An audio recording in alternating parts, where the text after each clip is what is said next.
हम जो एमसीक्यू का निर्माण करेंगे वो एमसीक्यू कैसा होगा, यानी हमारे जो मल्टीपल चॉइस बेस्ड क्वेश्चन होंगे वो कैसे होंगे उसको समझने के लिए जरूरी। तो हमने से आप लोगों में से किसी ने ये पूछा था कि पर्सनालिटी को, कि कौन सा बच्चा क्या बनेगा या उसका इंटरेस्ट क्या है, ये कैसे पता चलेगा।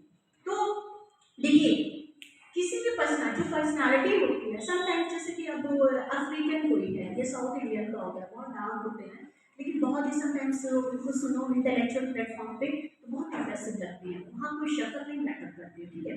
तो पर्सनालिटी जो है वो कई चीज़ों को मिलकर बनी है, उसमें से अगर हम बात करें सोच, भाव और कर्म, तो क्या ये तीन चीजें पर्सनालिटी का हिस्सा है कि नहीं। सोच, कि उसकी सोच कैसी है, वो किस तरह की फीलिंग रखता है, और उसके कर्म कैसे हैं, है कि नहीं पर्सनालिटी के साथ, ठीक। तो अब इन तीनों चीजों को अब हम ले आते हैं कक्षा में। जब बच्चे के हम सर्वांगीण विकास की बात करते हैं तो उसके तीन पक्ष होते हैं, तीन विकास होते हैं, तीन डोमेन होते हैं, जिसको हम कहते हैं संवेगात्मक पक्ष, यानी कि उसकी मेंटल स्किल, उसका मेंटल डेवलपमेंट, ठीक है। उसके बाद हम बात करते हैं भावात्मक पक्ष, यानी कि अफेक्टिव डोमेन, जिसमें हम बच्चे भावात्मक रूप से कितना विकसित हो उस पर हम ध्यान देते हैं, ठीक है। उसके बाद आता है हमारा साइकोमोटर स्किल, यानी कि गत्यात्मक पक्ष, कि वो क्रियात्मक रूप से कितना डेवलप है। तो ये तो हमारे तीन एरियाज हो गए। अब हम जब बच्चे के विकास की बात करते हैं, आप सब लोगों ने डीएलएड या बीएड किया है, उसमें हम लोगों ने बच्चे के मुख्य रूप से बच्चे के विकास के 5 पहलू कौन कौन से हैं? Physical development, social emotional development, language development, cognitive development, cultural development, ठीक है। यस। अब आप ये जरा सोचें, अब हमारे तीन जो एरियाज हैं वो तीनों एरिया इन पांचों डेवलपमेंट से कनेक्टेड है, क्योंकि अगर हम लैंग्वेज की बात करते हैं, अगर किसी बच्चे का मानसिक विकास सही से नहीं है तो क्या उसका भाषाई विकास संतुलित रूप में हो पाएगा? नहीं। अगर किसी बच्चे का कल्चरल डेवलपमेंट, वाइगोत्स्की की थ्योरी आप पढ़ेंगे, कल्चरल डेवलपमेंट में अगर बच्चा कल्चरली बहुत ज़्यादा मतलब जिस कम्युनिटी में रह रहा है वहाँ के जो कल्चर, रहन सहन, खान पीन, लैंग्वेज, ये सारी चीज़ों से कनेक्टेड नहीं होता है, तो क्या उसका सोशल डेवलपमेंट पॉसिबल है? नहीं। तो इसलिए हमारे लिए जो विकास के जो क्रम है, जो विकास के विभिन्न पक्ष हैं, इन सारे पक्षों का एक आंतरिक मतलब एक रिलेशन है, इंटरकनेक्टेड होता है।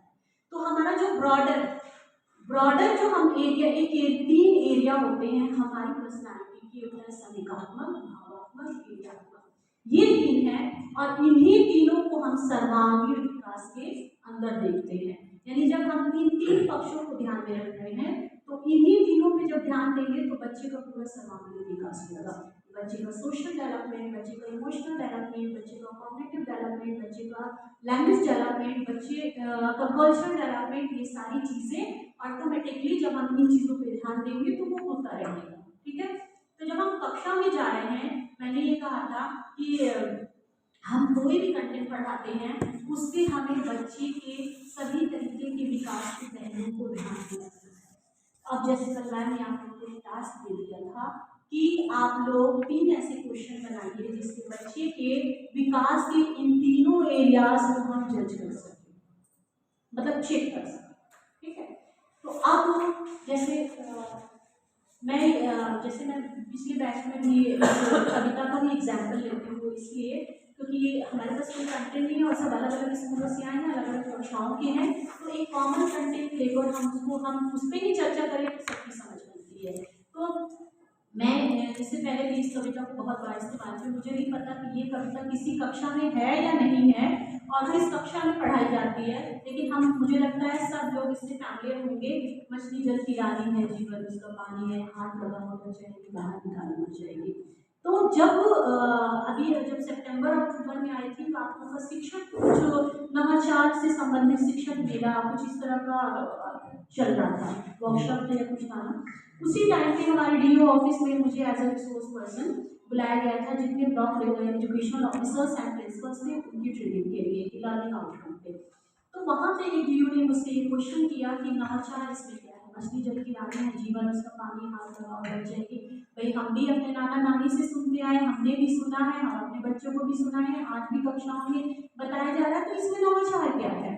तो मैंने यही बोला कि एक अच्छा शिक्षक वही है जो इस 4 लाइन की कविता को बस ऐसे खुद पढ़ा, दूसरों को पढ़ाया, उसके बाद मछली कहाँ रहती है, जल में रहती है, बाहर निकाले क्या हो जाएगा, मर जाएगी, अच्छा ठीक है, तो क्वेश्चन आंसर कराया, निकाल दिए।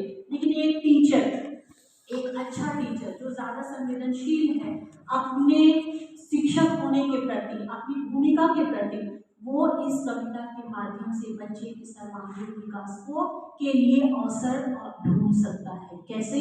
कि बच्चों का हम इस कविता के माध्यम से कैसे सोशल डेवलपमेंट करें। बच्चों को इस कविता के माध्यम से भाषाई विकास तो निश्चित है कि करना ही है, क्योंकि ये कविता है, भाषा के अंतर्गत है, तो भाषा का विकास तो होना ही है। कि जो कहानी में छोटी कक्षा है, तो इस कविता में आने वाले शब्दों से नए नए शब्दों को बच्चे सीखेगा, इन शब्दों के विलोम भी सीख सकता है कि पानी है तो पानी का क्या होगा, और अंदर है तो बाहर, कुछ इस तरह की चीजें भी सीखेगा। इसके साथ साथ बच्चों को एक अच्छा आदर्श नागरिक हम कैसे बनाए, उसको इस कविता के माध्यम से हम बच्चों को पर्यावरण के प्रति हम कैसे सजग करें, हम बच्चों को भावात्मक रूप से इस कविता के माध्यम से कैसे जोड़ें, ये सारी चीजें हमें इस 4 लाइन की कविता के माध्यम से बच्चे के सर्वांगीण विकास को और साथ ही गत्यात्मक विकास कि बच्चा आंख हाथ से भी कैसे कनेक्ट हो।